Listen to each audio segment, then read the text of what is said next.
Yo, what's up mga kaibigan? Nalina tayo magbantuhan. Isa sa mga pinakamalaking pagkakamali sa NBA draft recently ay noong 2018 NBA draft ng hawak ng Sacramento Kings ng number 2 pick at available pa si Luka Doncic na EuroLeague MVP na noong oras na yon, si Trae Young, Jaren Jackson Jr., Shai Gilgeous-Alexander at iba pa. Subalit pinili nga nila si Marvin Bagley III na decent player naman, ngunit hindi katulad nila Luka o SGA na nasa usapan na ng best in the world ngayon.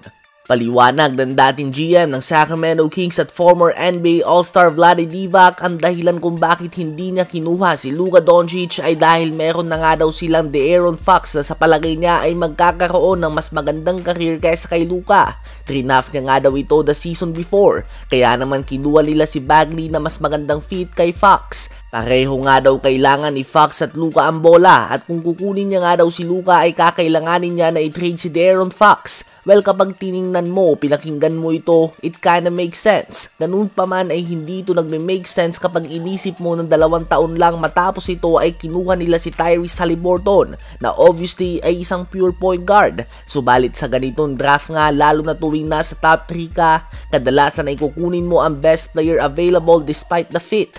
Tulad ng Mavs, kinuha nga nila si Luka at nagsimula ito bilang shooting guard, and eventually ay trinade na nila si Dennis Smith upang si Luka na mga kaibigan na maging point guard. Maganda nga sana yung paliwanag ni Divac, ngunit hindi ito tumutugma sa kanyang track record na hindi man lang sila nakapasok sa playoffs noong siya pa ang GM ng Kings, at kinuha din nila si Tyrese Haliburton na point guard na kailangan din ang bola sa kanyang kamay. Pag step down nga ni Divac bilang GM ng Kings ay agad itong nakapasok sa playoffs at gumawa sila ng mga solid na galaw, at ngayon ay isa na nga sila sa mga inaasahan na top team sa Western Conference sa pangunan ni De'Aaron Fox, Kevin Huerter, DeMar DeRozan, Keegan Murray, Domantas Sabonis, Malik Monk, Trey Lyles, Keon Ellis, Alex Len at JaVale McGee.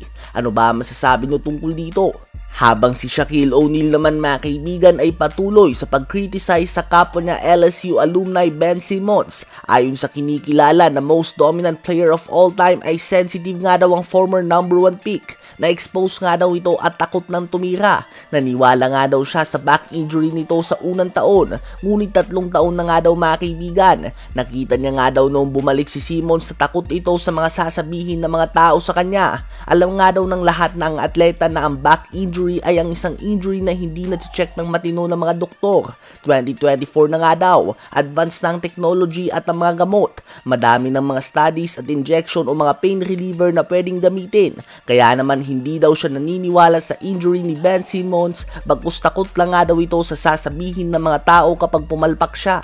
So definitely masasakit na mga salita para kay Simmons ang binitawan ng 4-time NBA champion. Talagang prangka o straightforward nga si Shaq mga kaibigan sa former number 1 pick. Well, posibleng ito na nga ang last chance si Ben Simmons upang ipakita sa lahat, including Shaquille O'Neal, na mali sila at hindi lang siya panay hype. Ano ba masasabi nyo tungkol dito?